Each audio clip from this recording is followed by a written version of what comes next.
ఇలాంటి అనుమానాలు వచ్చినప్పుడల్లా మనకి దిక్కెవరంటే శంకర భగవత్పాదులు. శంకర భగవత్పాదులు సౌందర్యలహరి చేస్తూ అమ్మవారి మీద ఒక శ్లోకం చేశారు.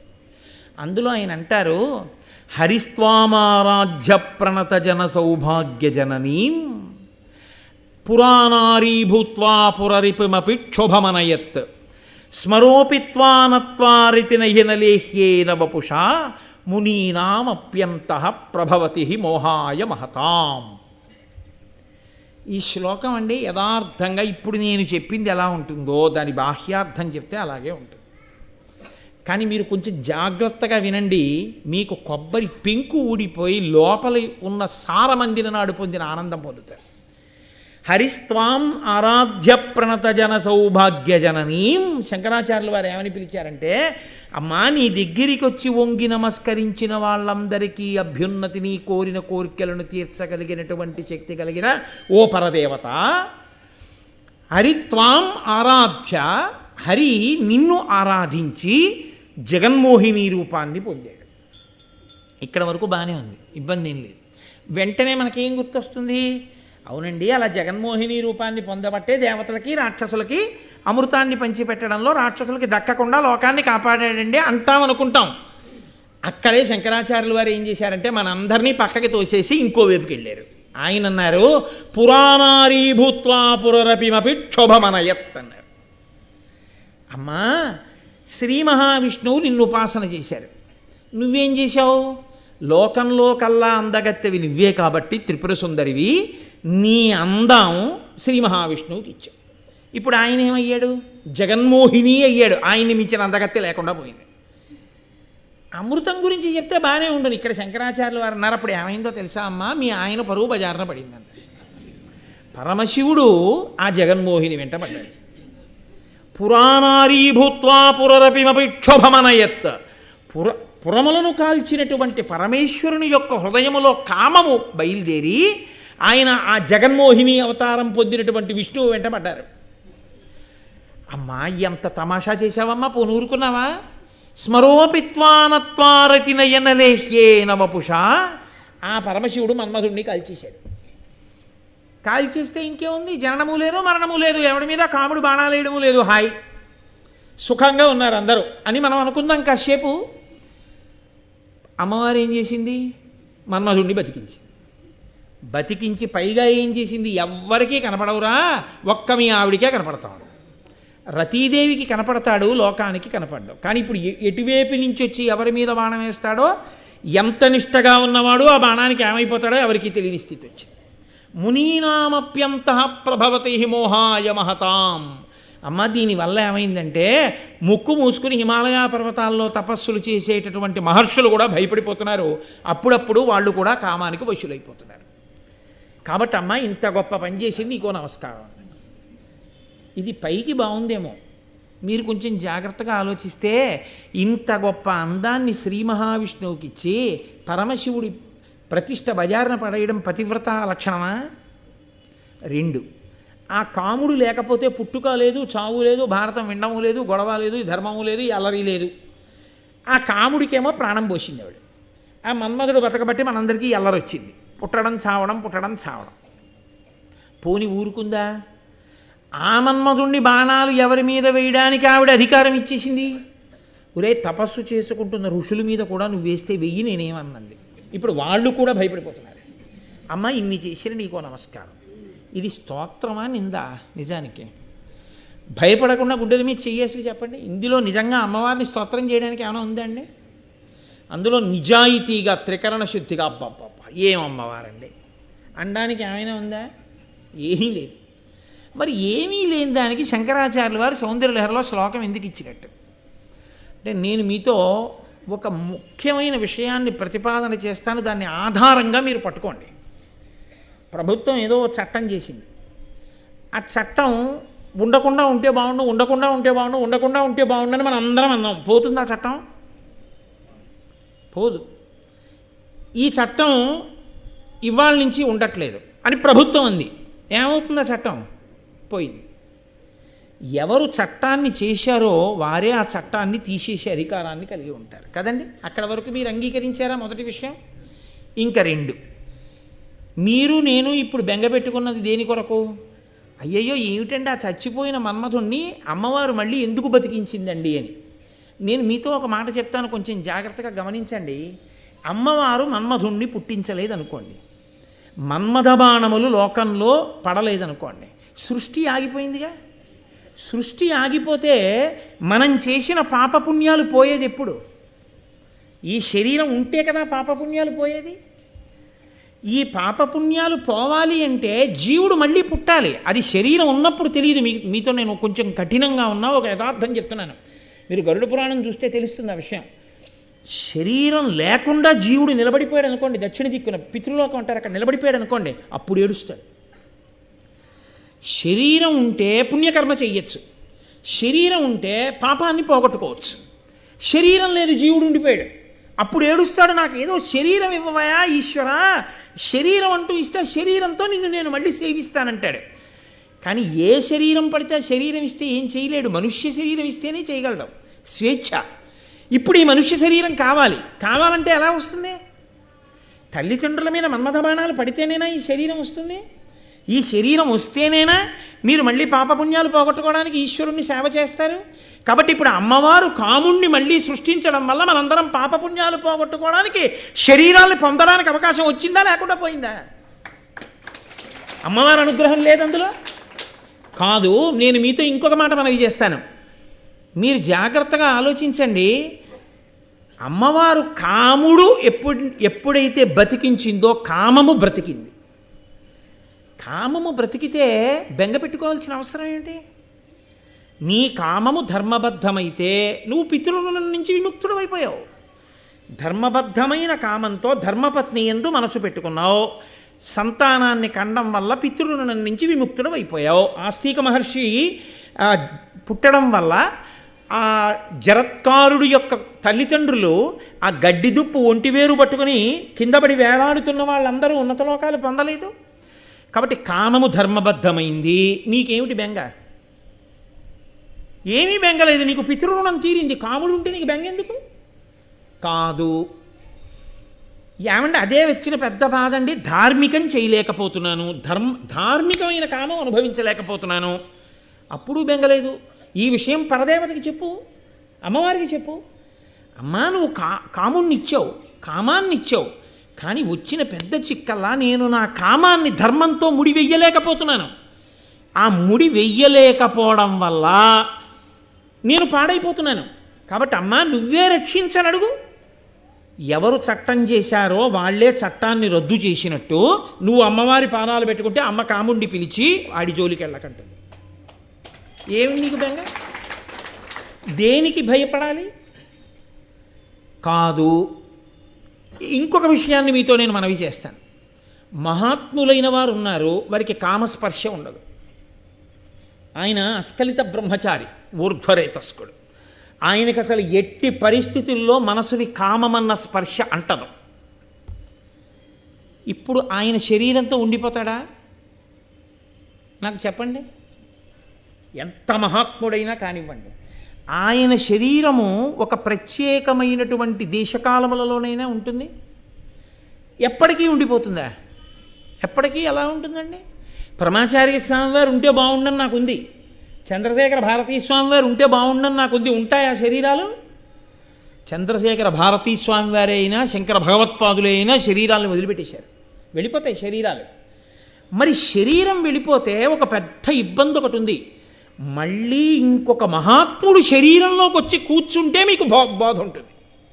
శరీరంలో మహాత్ముడు లేడు, మీకు బోధ ఆగిపోతుంది. ఆయన ఇప్పుడు శరీరంతో ఉన్నారనుకోండి పరమాచార్య స్వామి వారు, మనం ఆయన ఏ పల్లకయో ఎక్కించి మనందరం కాకినాడ తీసుకొస్తే ఆయన అనుగ్రహ భాషణం చేస్తారు. శరీరంలో లేరు పరమాచార్య స్వామి. ఇప్పుడు ఆయన ఎలా మాట్లాడతారు?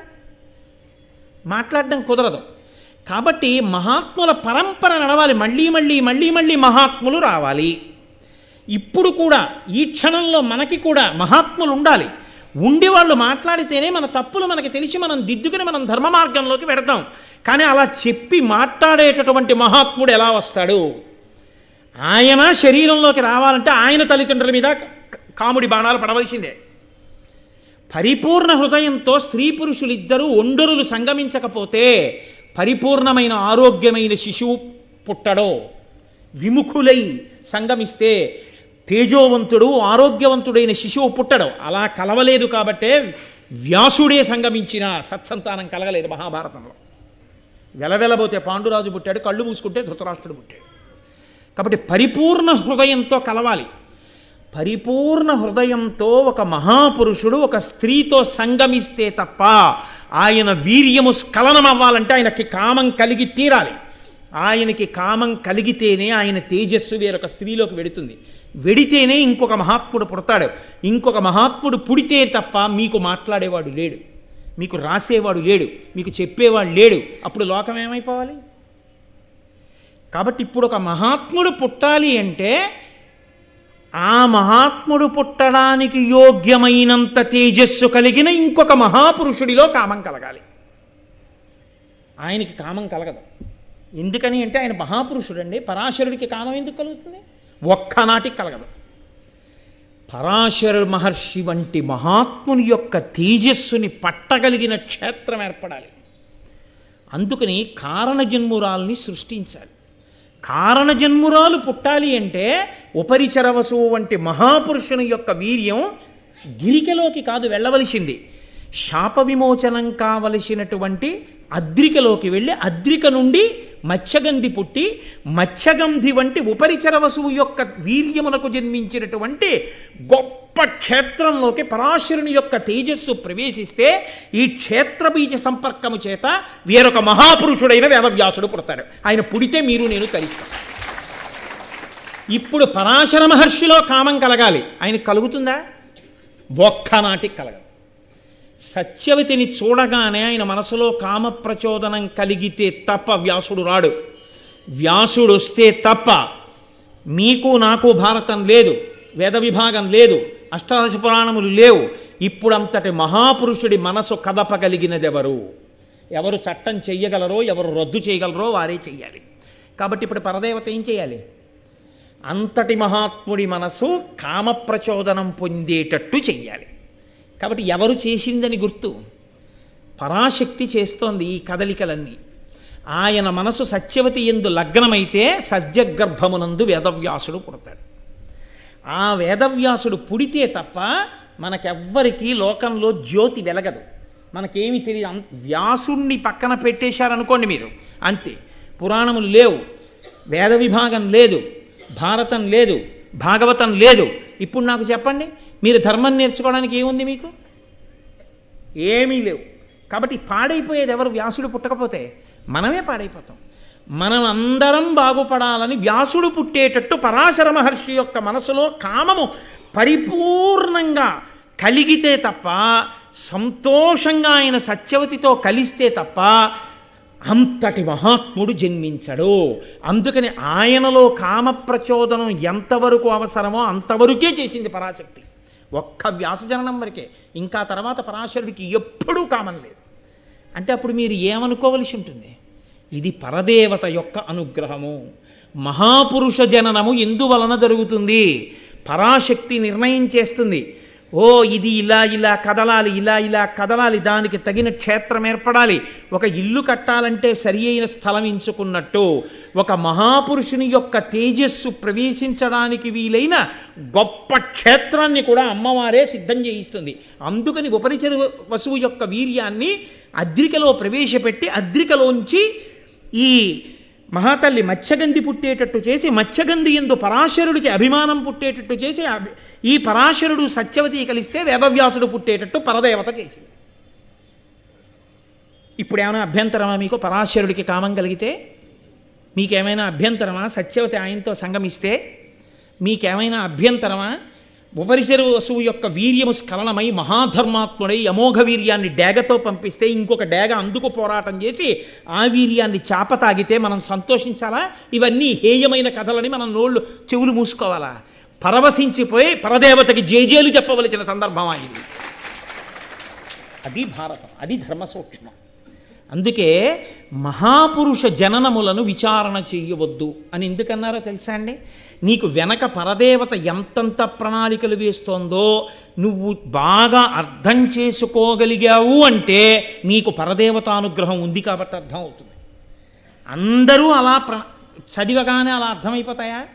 ఒక్కనాటికి అర్థం కావు.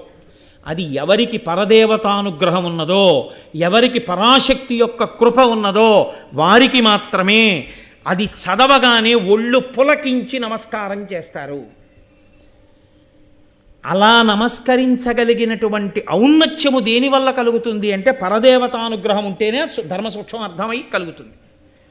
అది నీకు కలిగినా కలగకపోయినా మహాపురుష జననమునందు నువ్వు వెకిలి నవ్వు నవ్వితే పాపం వస్తుంది. తల్లి అంత కృప చేసి అంత మహాపురుషుల్ని పుట్టిస్తే ఆయన జననమును చూసి నువ్వు నవ్వడమా? అందుకని శాస్త్రం అంది, ఒకవేళ నీకు అర్థం కాకపోతే ఊరుకుండిపో, విచారణ చెయ్యొద్దు. మహాపురుష జననమును, నది యొక్క ప్రారంభ స్థానమును విచారణ చెయ్యవద్దు. నది ఉంది, స్నానం చేయి అంతే. ఎక్కడ పుట్టింది నది అని అడగద్దు. మహాపురుషుడి వలన నీకు వాంగ్మయం వచ్చింది, వాంగ్మయం చదువుకో. ఆయన అలా ఎలా పుట్టాడని అడగవద్దు. నీకు అర్థమైంది, నీ అదృష్టం. కాబట్టి నేను అనుకుంటున్నాను, ఇవాళ ఈ సభలో ఉన్న ఎవ్వరికీ కూడా మహాత్ములు ఇలా ఎందుకు జన్మిస్తారు అన్న విషయంలో మీకు అనుమానం లేదని నేను అనుకుంటున్నాను. మీకు బాగా అర్థమయ్యేటట్టు చెప్పగలిగితే పరదేవత కృపతో నేను ధన్యుడనైనట్టు. మీకు చెప్పలేకపోతే అది నా వైఫల్యమైనట్టు తప్ప మీ తప్పు మాత్రం కాదు. కాబట్టి పరదేవతానుగ్రహం కలిగింది. వ్యాస భగవానుడు పుట్టాలి. ద్వాపరయుగం అయిపోతోంది, కలియుగం ప్రారంభం అయిపోతుంది. ఇంకా కలియుగంలో కలిపురుషుడు విజృంభిస్తాడు. ధర్మం చెప్పేవాడు లేడు, ధర్మం చెప్పేవాడు కావాలి. ఆయుర్దాయం తగ్గిపోతుంది. వేదాన్నంతటినీ ఎవరూ చదవలేరు. వేదాన్ని విభాగం చేసి ఉన్న ఆయుర్దాయంలో వేదం చదువుకునేటట్టుగా వేదాన్ని ఇవ్వగలిగిన వాడు ఉండాలి. అష్టాదశ మహాపురాణములను ఇవ్వగలిగిన వాడు ఉండాలి. భారతం చెప్పగలిగిన వాడు ఉండాలి. శిష్యుల్ని తానే తయారు చేసుకోగలగాలి. మహాపురుషుడై స్వార్థత్యాగి అయిన వాడు కావాలి. అటువంటి వాడు పుట్టాలంటే ఎంతటి మహాత్ముడి తేజస్సు కదలాలి. కాబట్టి ఆయన యందు కామము ఆవిడ కల్పించింది, పరదేవత కల్పించింది. అటువంటి మహాపురుషుడి తేజస్సు కదిలినా ఆ తేజస్సుని పట్టగలిగిన క్షేత్రం ఇది. అందుకని ఆ క్షేత్రాన్ని కూడా ఆవిడే సిద్ధం చేసింది. వేరొక మహాత్ముని తేజస్సు కదిపి అది అద్రిక మింగి అద్రిక కడుపులో పెరిగితే అద్రికకి శాప విమోచనం అవుతుంది. అప్సరసా గర్భము నుంచి బయటికి వచ్చింది కాబట్టి దాశరాజు దగ్గర పెరిగితే యమునా నది దాటుతున్నప్పుడు పరాశరుని యొక్క హృదయము ఆమె యందు నిలబడింది. సరే, ఇక్కడ వరకు బాగుందండి. మీరు సౌందర్యలహరిలో కదా మొదలెట్టారు, మరి పరమశివుడి పరువు బజారున పడేయడంలో మరి అక్కడ అమ్మవారు ఏం చేసినట్టు అంటే పురాణారీ భూత్వా పురరపిమపి క్షోభమనయత్. అంతటి పరమేశ్వరుడు కాముణ్ణి కాల్చిన వాడిలో కూడా కామం పుట్టించి జగన్మోహిని వెంట పరిగెత్తేటట్టు అమ్మవారే చేసింది. అందులో ఏం అనుమానం లేదు. ఎందుకు చేసింది? ఆయన పరువు బజార్న పారేయడానికి కాదు. హరి హరుడు ఇద్దరూ కలిస్తే తప్ప మహిషిని సంహరించగలిగిన అయ్యప్ప పుట్టరు. అయ్యప్ప పుట్టాలంటే వాళ్ళిద్దరూ స్త్రీ పురుషులుగా ఒండరులు అభిమానంతో చూసుకోవాలి. పరమశివుడు తన భార్య వంక తప్పలా చూడటం, తన అందంతో విష్ణువు కనపడాలి. కనబడితే పుంస్వరూపంలో విష్ణువు, స్త్రీ స్వరూపంలో వైష్ణవి నారాయణి అమ్మవారు పార్వతీదేవి. అందుకని తన అన్నగారి యందు తన అందాన్ని ప్రవేశపెట్టి విష్ణువు ఆడదానిగా కనబడితే పరమశివుని యొక్క తేజస్సు కదిలితే వీళ్ళిద్దరికీ కలిపి ధర్మశాస్త్ర అయినటువంటి అయ్యప్ప స్వామి జన్మిస్తే ఆయన వలన మహిష సంహారం జరిగితే ఈ లోకాలు ప్రశాంతంగా ఉండాలి. అందుకునమ్మా పురాణారీ భూత్వా పురరపిమపి క్షోభమనయత్ స్మరోపిత్వా నత్వా రతినయన లేహ్యేన వపుష. పరమశివుడు మన్మధుణ్ణి కాలిస్తే నువ్వు బతికించావమ్మా. నువ్వు బతికించి ఉంచకపోతే మాకు ఈ శరీరం ఎక్కడిది? సౌందర్యలహరి చదవడం ఎక్కడిది? మహాభారతం వినడం ఎక్కడిది? మా పాపపుణ్యాలు పోగొట్టుకోవడం ఎక్కడిది? మేము భక్తిని పొందడం ఎక్కడిది? ధర్మం తెలుసుకోవడం ఎక్కడిది? జ్ఞానాన్ని పొందడం ఎక్కడిది? ఇది లేనినాడు మోక్షం ఎక్కడిది? ఇవన్నీ పొందామంటే తల్లి నువ్వు మహాపురుషుల యందు ఎంత అవసరమో అంతవరకు ఒక్క పర్యాయం కామం సృష్టించి ఇంకా మళ్ళీ ఆయన జోలికి ఆవిడ వెళ్ళలేదు. ఆయన అలాగే మహానుభావుడై వెళ్ళిపోయాడంతే పరాశరుడు. అంటే మన కొరకు ఎంత అవసరమో అంతవరకు ఆయన మనసు కదిలేట్టు చేసినటువంటి పరదేవతానుగ్రహాన్ని మీరు వింటున్నారని గుర్తు.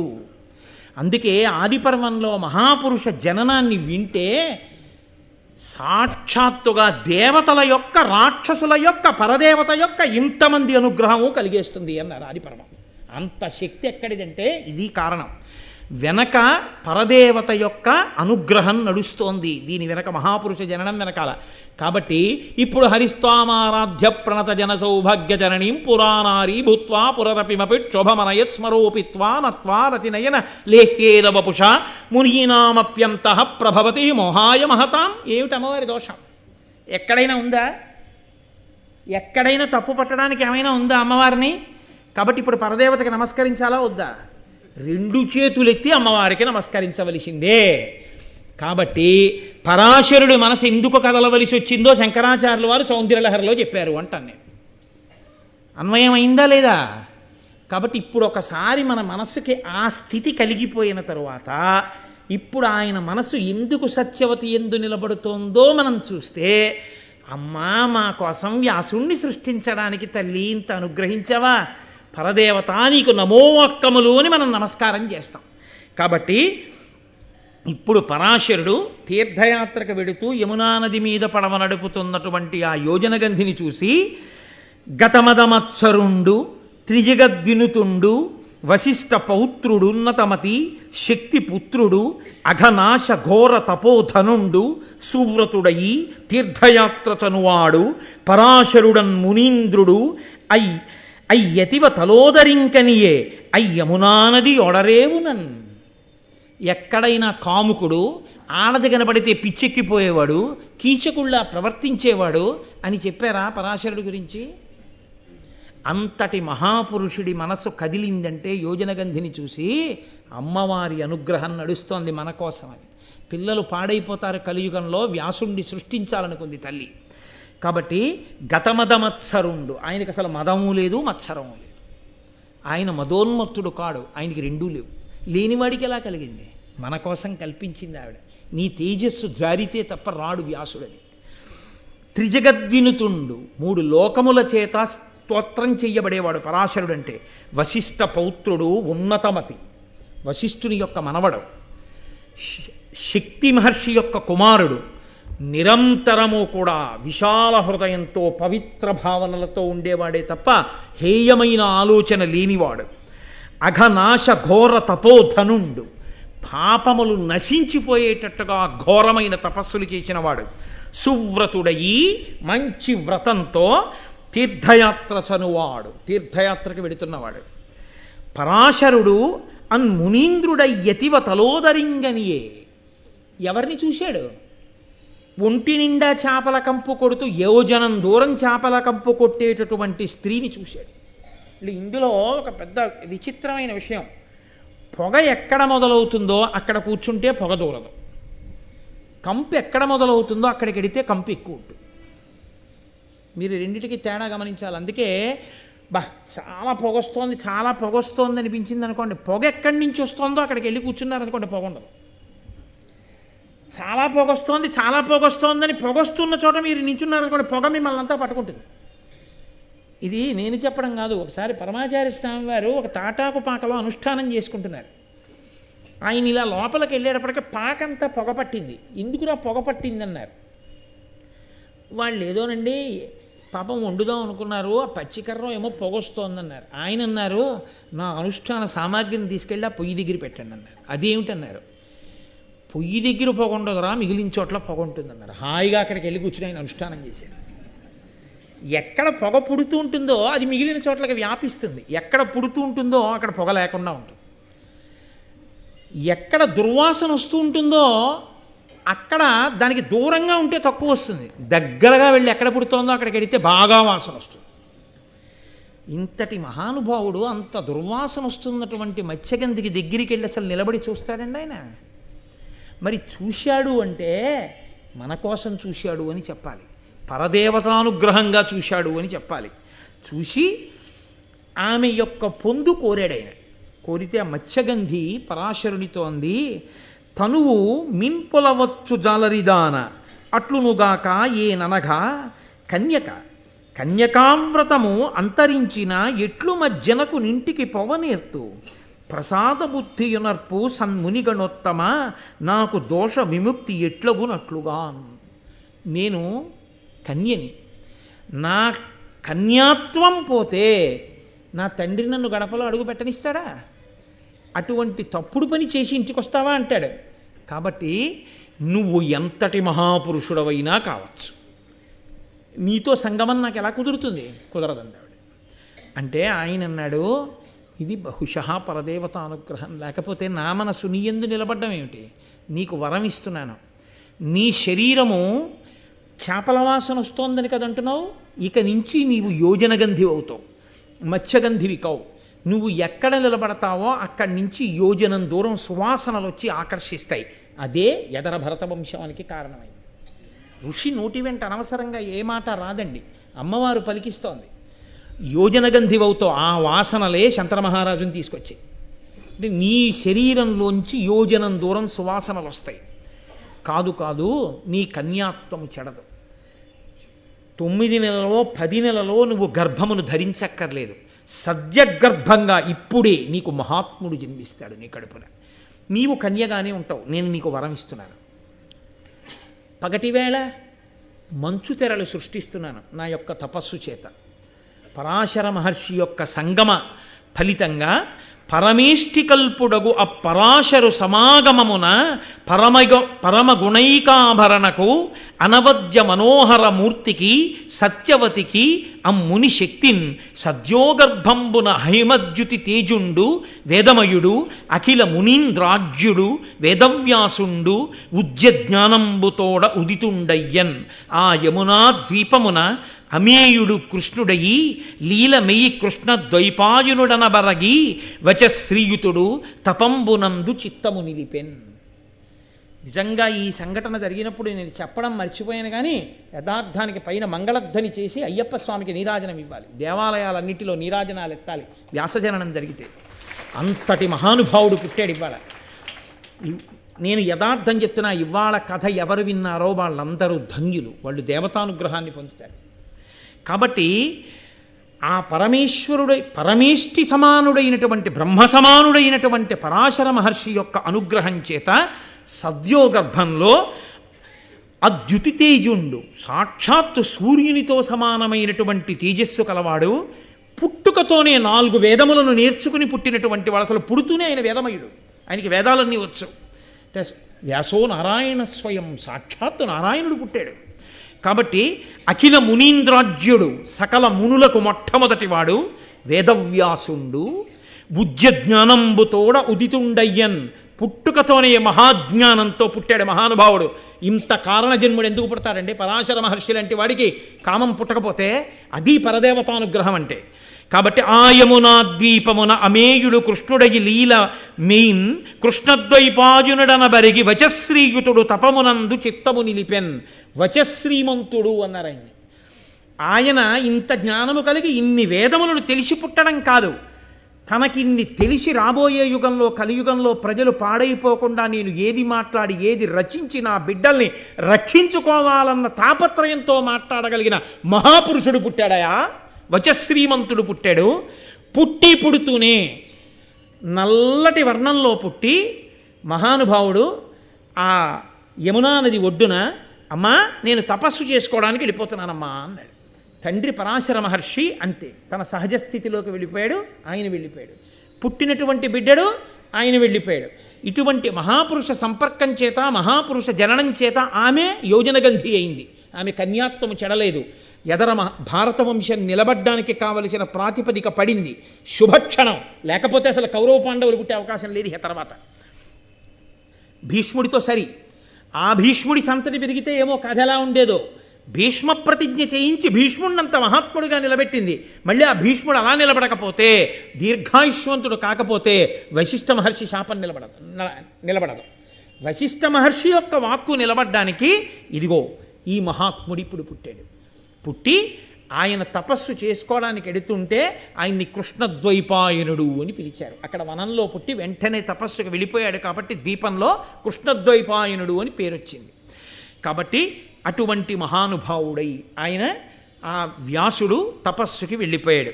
వెళ్ళిపోయిన తరువాత, నాయనా నువ్వు నన్ను అడిగావు కదా ఎందుకు జరిగింది భారత యుద్ధం, అసలు ఎందుకు చెప్పిన మాటలు వినలేదని కదా నువ్వు అడిగావు. ఈ భూమికి భారం పెరిగిపోయింది పాపుల చేత. భారం పెరిగిపోతే భూదేవి ఏడ్చింది. ఈ లోకంలో పాపభారం పెరిగిపోతోంది, దీన్ని నిర్మూలించడానికి దేవతాంశలు రావాలి, శ్రీమన్నారాయణుడు కదిలి రావాలి, వచ్చి పాపభారాన్నంతటినీ పోగొట్టాలి అని అంటే తప్పకుండా అలాగేనని వరం ఇచ్చారు. ఇప్పుడు ఎంత పాపభారం పెరిగి ఉన్నదో తెలుసా అండి ఆ సమయంలో?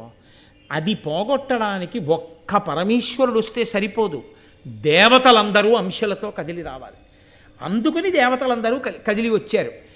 దేవతాంశలలో వచ్చినటువంటి వారు కొందరు, రాక్షసాంశలలో పుట్టేసిన వారు కొందరు. ఇప్పుడు రాక్షసాంశలలో పుట్టిన వాళ్ళందరూ దేవతాంశలలో పుట్టిన వాళ్ళ వల్ల చచ్చిపోవాలి, చచ్చిపోతే భూభారం తీరుతుంది. అయితే మహాభారతంలో గొప్పతనం ఏమిటో తెలుసా అండి? దేవతాంశలలో ఉన్నవాళ్ళు రాక్షసాంశలలో ఉన్న వాళ్ళ దగ్గరికి వెళ్ళి నిలబడి యుద్ధం చేశారు. భీష్ముడు దేవతాంశలో వచ్చినవాడు, ద్రోణుడు బృహస్పతి అంశ. వీళ్ళందరూ వెళ్ళి కౌరవుల వైపు నిలబడ్డారు, దుర్యోధనుడి పక్కన నిలబడి యుద్ధం చేశారు. దేవతాంశలలో పుట్టిన వాళ్ళు పాండవుల పక్కన నిలబడాలా, కృష్ణుడున్న వైపు నిలబడాలా, వ్యతిరేక వర్గంలో వెళ్ళి దుర్యోధనుడి వైపు నిలబడి యుద్ధం చేస్తారా? అలా ఎందుకు చేశారు? అదో పెద్ద ధర్మ సంబంధమైన అనుమానం కదండి. అంటే మీకు నేను ఒక ఉదాహరణ చెప్పవలసి ఉంటుంది. మంట రాజుకోవాలి అంటే ఏం చేస్తాం? మీరు ముందు మీ కళ్ళకి మంట కలిగినా, మీకు ఖేదం కలిగినా ఆ పొగని భరిస్తూ ఓ గొట్టం పట్టుకుని అని మంట దగ్గరికి వెళ్ళి ఊదాలి. మీరు ఊదితే రాజుకుంటుంది, రాజుకుని మంట పుట్టింది అనుకోండి, ఇంకా తర్వాత నీళ్లు కాచుకోవచ్చు, అన్నం ఎసరు వండుకోవచ్చు, అన్నీ చేసుకోవచ్చు. ముందు కష్టపడాలా వద్దా? దుర్యోధనుడు యుద్ధానికి వచ్చి నిలబడాలి అంటే భీష్ముడు, ద్రోణుడు, కృపుడు అందరూ అటు వెళ్ళిపోయారు అనుకోండి, వాడు యుద్ధం చేయడు. ఎవరిని చూసుకుని యుద్ధం చేయనంటాడు, ఎవరిని చూసుకుని యుద్ధం చేయనని యుద్ధం చేయడం మానేశాడు అనుకోండి, పన్నాగాలు పన్నుతూనే ఉంటాడు. ఎప్పుడు ఎలా రాక్షసాంశలు పోవడం? రాక్షసాంశలు దేవతాంశలతో తలబడాలంటే వాడికి ధైర్యం కలగడానికి కొన్ని దేవతాంశలు తమ స్వరూపమునందు మార్పు లేకుండానే వెళ్ళి అక్కడి నించోవాలి. అందుకు నించున్నాడు భీష్ముడు, ద్రోణుడు. అది మహాభారతంలో అత్యంత చమత్కారం. అందుకని భీష్మద్రోణులు నించున్నారు తప్ప చేత కాకో దుర్యోధనుడు మోచేతి నీళ్ల కోసమో వెళ్ళి నిలబడ్డవాళ్ళు కాదు, ఊదడం కోసం పొయ్యిని నించున్నారు. అందుకని వాళ్ళు అక్కడ నిలబడకపోతే ఆ యుద్ధంలో వాళ్ళు పడరు రాక్షసులు. అందుకని కొంతమందిని అటు నించోబెట్టవలసి వచ్చింది కృష్ణ భగవానుడు. కాబట్టి మహానుభావ ఎలా పుట్టారో తెలుసా? పుట్టిన వాళ్ళందరూ అదిగో కృష్ణ భగవానుడు జన్మించాడు. యాదవ వంశంబున జగదాదిజుడగు విష్ణుదేవునంశంబున ఉత్పాదిల్లే కృష్ణుడు అపగత ఖేదుడు వసుదేవ దేవకీ దేవులకు. అపగత ఖేదుడు అంటే అసలు దుఃఖమే లేనివాడు, ఎన్నడూ దుఃఖం లేనటువంటి పరమాత్మ ఈ లోకంలో ధర్మాన్ని స్థాపించడం కోసం దేవకీ వసుదేవులకి కుమారుడిగా పుట్టాడు. ఆ తర్వాత శ్రీ వెలుగరోహిణికి వసుదేవునకు ఉదయించి విష్ణు దేవాంశమునన్ భూవంజుడనంతుడు బలదేవుండు ప్రళంబ ముఖ్య దితిజాంతకుడై. ప్రళంబుడు మొదలైనటువంటి రాక్షసుల్ని సంహరించడానికి ఆదిశేషుడు బలరాముడి అనబడేటటువంటి పేరుతో ఆదిశేషుని యొక్క అంశ బలరాముడిగా రోహిణీ వసుదేవులకు జన్మించింది. సనత్కుమారుడు ప్రద్యుమ్నుడిగా వచ్చాడు.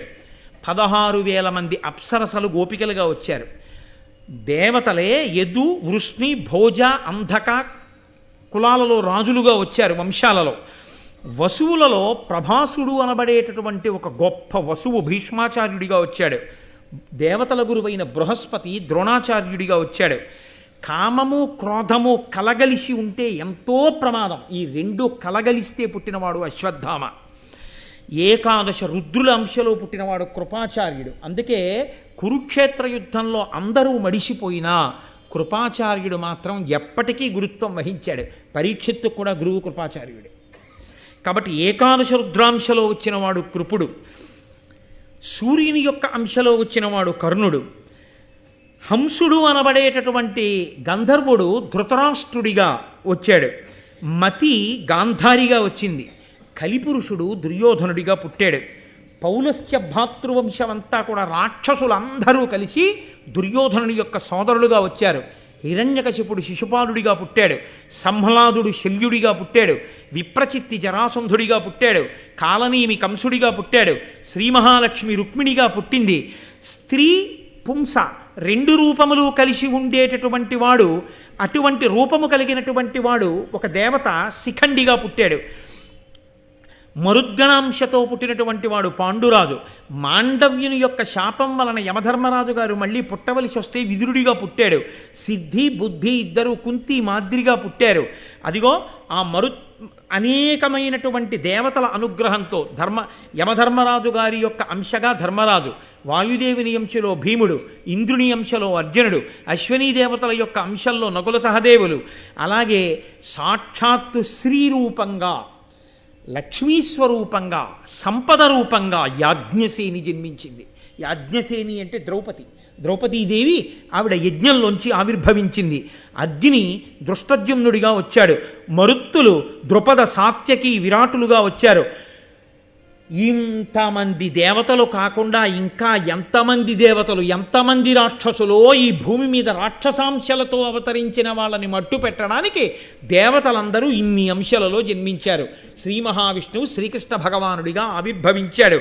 అందువల్ల నాయన వీళ్ళు మాట వినకపోవడం అన్నది అక్కడ వచ్చింది. రాక్షసాంశలలో ఉన్నవాళ్ళు, అందుకని వాళ్ళు మాట వినరు. అందుకొచ్చింది భారత యుద్ధం అంతాను. వాళ్ళని మట్టు పెట్టడానికి, భూభారం తీర్చడానికి జరగవలసి వచ్చింది. అంటే ఇది అసలు ఎక్కడ ప్రారంభం? ఇదంతా ఈ అల్లరంతా మా వంశం, మా భరతుడి యొక్క వంశం, ఈ కథ ఎక్కడ మొదలయ్యాయి? దాని విశేషం ఏమిటో నాకు చెప్పండి అన్నాడు. జనమేజయుడు పొంగిపోయాడు. మరి ఇంతటి మహానుభావుడు వైశంపాయనుడు వ్యాసుడు దొరికినప్పుడు కదండి చెప్పించుకోవాలి, లేనప్పుడు ఎక్కడ వింటాం? వినాలని కోరుకుంటే మాత్రం. కాబట్టి చెప్పండి అన్నాడు. అంటే ఆయన ఎక్కడికి తీసుకెళ్ళి ప్రారంభం చేశాడో తెలుసా అండి? పూర్వం దేవతలకి గురువైనటువంటి బృహస్పతికి ఒక కుమారుడు, ఆయన పేరు కచుడు. రాక్షసులందరికీ గురువు శుక్రాచార్యుల వారు. శుక్రాచార్యుల వారికి ఒక్కతే కూతురు, ఆమె పేరు దేవయాని. ఈ దేవతల గురువైనటువంటి బృహస్పతి కుమారుడైనటువంటి కచుడి దగ్గరికి వెళ్ళి దేవతలందరూ ఒక ప్రార్థన చేశారు. ఏమని అంటే, పోరను మృత సంజీవని కారణమున నిహతులయ్యుగారసువరుల్ వారల నోర్వగ మనకతి భారము దుర్వార వీర్య బలయుతులగుటన్. ఆ శుక్రాచార్యుల వారి దగ్గర మృత సంజీవని విద్య ఉంది. ఆయన వృషపర్వుడు అనబడేటటువంటి రాక్షసుడి దగ్గర మంత్రిగా పనిచేస్తున్నాడు, బ్రాహ్మణుడిగా ఉన్నాడు. ఆయన పురోహితుడు. ఆయనకి మృత సంజీవని విద్య వచ్చిన కారణం చేత దేవతలకి రాక్షసులకి యుద్ధం జరిగితే రాక్షసులు చచ్చిపోయిన వాళ్ళందరినీ మృత సంజీవని విద్యతో బతికించేస్తాడు. దేవతల్ని మాత్రం బతికించేవాడు లేడు. కాబట్టి ఇప్పుడు శుక్రాచార్యుల వారి దగ్గర మృత సంజీవిని విద్య తెలుసుకోవాలి. శుక్రాచార్యుల వారు ఇంత గొప్ప విద్య ఎందుకు ఇస్తారు? టక్కరితనంతో గురువుగారి దగ్గర నేర్చుకున్నారనుకోండి, తెలిసిన తర్వాత గురువుగారు ఆ విద్య నీకు పనికి రాకుండుగాక అంటాడు. పరశురాముడు ఇవ్వలేదు కర్ణుడికి శాపం. అందుకని గురువుల్ని మోసం చేసి తెలుసుకోలేరు. కాబట్టి గురువుగారి అనుగ్రహంతోనే తెలుసుకోవాలి. గురువు ఎందుకు వచ్చినా సరే ఎందుకు అనుగ్రహించేస్తాడు? గురు శుశ్రూష త్రికరణ శుద్ధిగా చేస్తే గురువు అనుగ్రహించేస్తాడు. కాబట్టి నువ్వు వెళ్ళి చెప్పు, నేను బృహస్పతి కుమారుణ్ణని, దేవగురువు యొక్క కొడుకునని చెప్పి నువ్వు బాగా శుక్రాచార్యుల వారి సేవ చేయి. శుక్రాచార్యుల వారి సేవ ఒక్కటి చేస్తే సరిపోదు. శుక్రుడి ప్రీతంతా తన ఒక్క కూతురు దేవయాని మీద ఉంది. దేవయాని ప్రేమ కూడా చొరగొను. ఇప్పుడు దేవయాని ప్రేమ కూడా నువ్వు పొందితే, దేవయాని చెప్తే ఏదో ఒక కారణం చేత నీకు మృత సంజీవని దొరుకుతుంది ఆ విద్య. కాబట్టి త్రికరణ శుద్ధిగా ఇద్దరినీ సేవించు, గురువుగారి కూతుర్ని కూడా. అంటే తప్పకుండా చేస్తానని కచుడు శుక్రాచార్యుల వారి దగ్గరికి వెళ్ళాడు. ఎవరైనా? బృహస్పతి కొడుకు. బృహస్పతి ఎవరు? దేవతల గురువు. వెళ్ళి దాపరికం లేదు, ఉన్నదున్నట్లు మాట్లాడాడు శుక్రాచార్యుల వారితో. ఆయన అన్నాడు, ఏను కచుండనువాడ మహానియమ సమన్వితుడా బృహస్పతి సుతుడన్ మానుగ వచ్చితి నీకును భానునిభా శిష్యవృత్తి పనిసేయంగన్. నేను చాలా నియమములు కలిగినటువంటి వాణ్ణి, దేవగురువైనటువంటి బృహస్పతి కుమారుణ్ణి, నన్ను కచుడు అంటారు. నేను నీకు సేవ చేసి నీ దగ్గర విద్యలు నేర్చుకోవాలని వచ్చాను.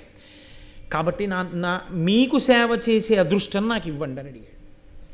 అడిగితే మనం ఏమనుకుంటామంటే, శుక్రుడు వికటాట్టహాసం చేస్తాడు, ఏం మీ నాన్న చేత కాలేదా, నా దగ్గరికి పంపించాడా, మీ నాన్న చెప్పలేకపోయాడా అంటాడని మనం అనుకుంటాం. కానీ గురువు అన్నవాడు ఎంత గొప్పగా ఉంటుందో చూడండి ఆయన హృదయం. శుక్రాచార్యుల వారు అన్నాడు, బృహస్పతి మహానుభావుడు. బృహస్పతికి నమస్కరించడం ఒకటి, నీ వంటి వాణ్ణి ప్రేమతో చూడడం ఒకటి కాదు. గురుపుత్రుడు.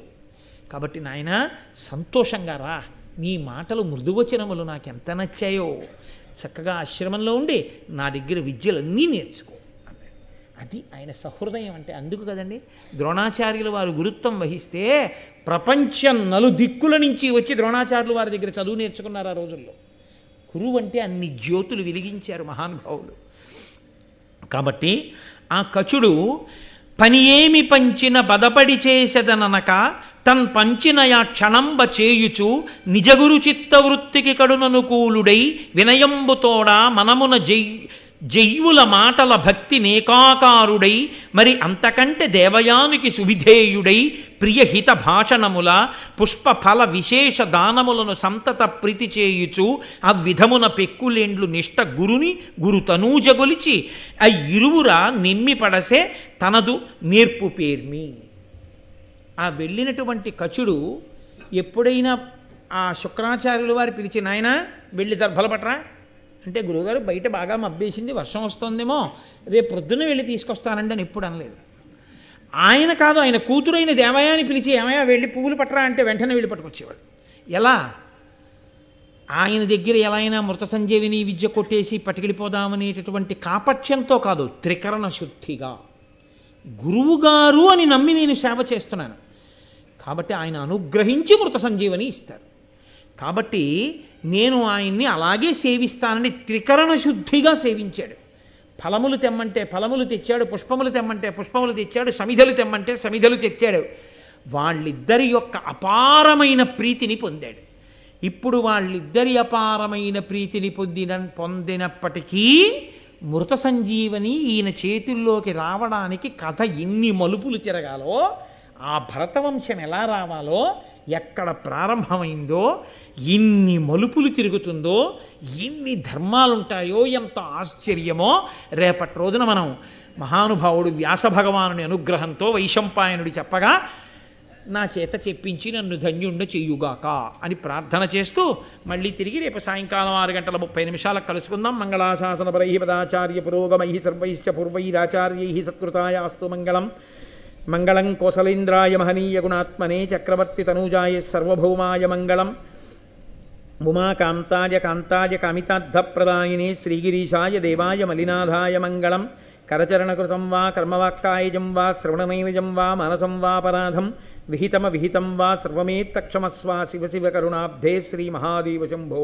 సర్వం శ్రీ ఉమామహేశ్వర పరబ్రహ్మార్పణమస్తు. స్వస్తి.